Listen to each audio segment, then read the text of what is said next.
Hello guys, welcome to Solving Solutions. So in today's tutorial, we are going to show you what you can do with your mosaics or your composite band.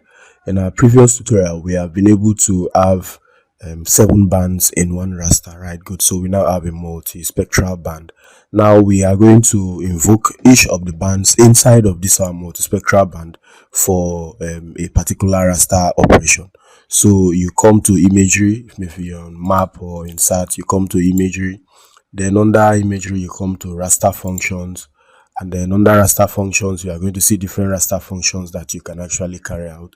So we are going to start with NDVI. So it creates a single band data set that represents vegetation health based on difference between the red and the near infrared bands, because you know that by default your NDVI is your near infrared minus red divided by near infrared plus red. Right, good. So depending on the Landsat product you are using, we are working with the Landsat 9 data, so it corresponds to band 5 minus band 4 divided by band 4 and band 5 plus band 4, right? So what this raster function helps you to do is that you don't really write the expression.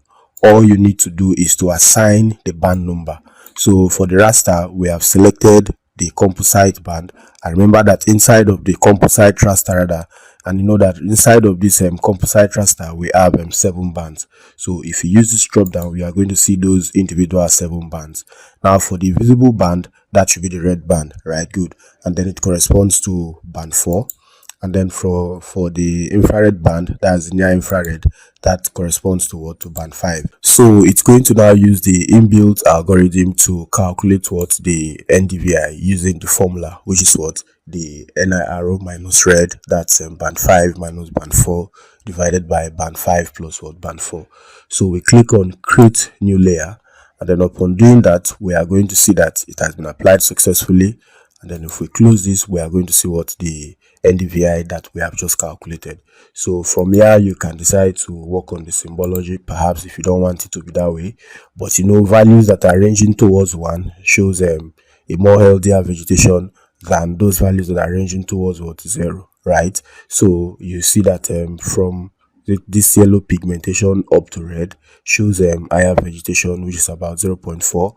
And then I think this is a shade of blue, right? Down to the deep blue shows lower vegetation. So if you want to change the color scheme, you can actually use the plethora of schemes that are available here on ArcGIS Pro to change the color scheme.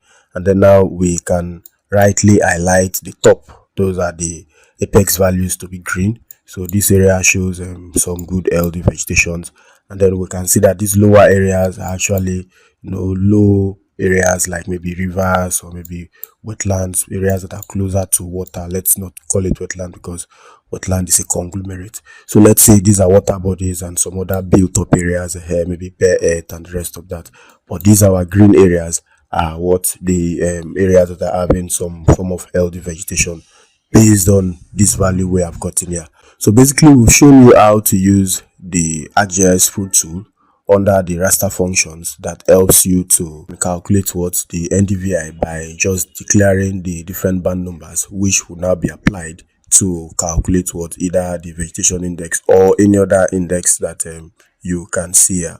So we are going to see on the subsequent one. Until then, keep staying safe and have a fantastic time. Bye.